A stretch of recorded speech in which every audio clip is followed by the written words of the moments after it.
عليكم، ازيكم حبايبي؟ عاملين ايه؟ اللي ما يعرفنيش انا ام نور حلو حادق.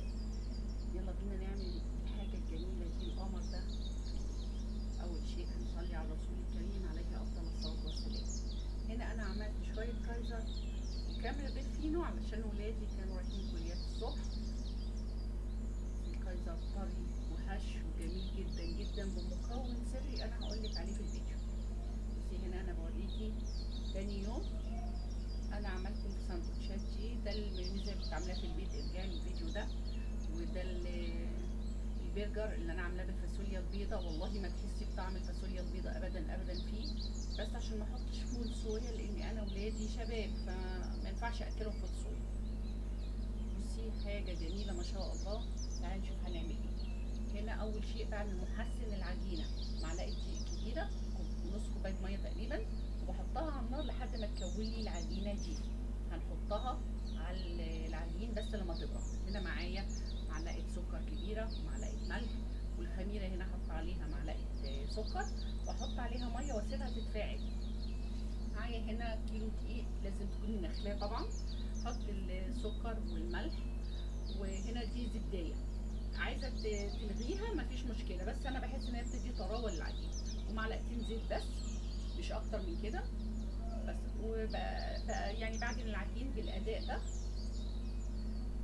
الخميره هنا بتاكد ان هي خمرت وصالحه، عشان بس العجين بتاعك ما يبص. لازم تختبري الخميره مهما يكون انت عارفه ان هي كويسه، لازم تختبري لازم. انا هنا حطيت مج من الميه، وجايبه مج تاني او مج الا ربع، وهشوف العجينه هتاخد مني قد ايه ميه. انا بحاول اقرب لك مقادير الميه، لكن كل دقيق بيحتاج شويه ميه غير التاني. هنا انا حطيت محسن العجين اللي انا عملته، وحطيت هنا معلقتين زيت كمان عشان يلموا لي العجينه بس مش اكتر. بس هنا احنا كده عجننا العجينه وخلصناها. العجينه بتكون طريه كده، ما بتبقاش ناشفه، فاهمه؟ اما بتلميها واعجنها شويه كده خلاص. مجرد ما عجنتها شويه كده خلاص هي تمام، لفت معايا وبقت جميله. ما تعمليش عجينه ناشفه، كل ما تسيبيها تستريح مش هتلزق في ايدك. بصي هنا سبتها استريحت خلاص، هي تمام قوي قوي، ما بتلزقش في ايدك خلاص. هنا انا بدهن صينيه هناك على جنب كده، وببتدي اعمل الكويرات بتاعه الكايزر على قد ما انت عايزه، كبير صغير، دي حاجه بقى انت وذوقك. بصي انا بوريكي هنا انا لو بلفها على الرخامه او بلفها بايدي. واهم حاجه ان انت تغطي العجين ده باكياس، ما تغطيهاش بفوطه. لو غطيتيها بفوطه هتنشف.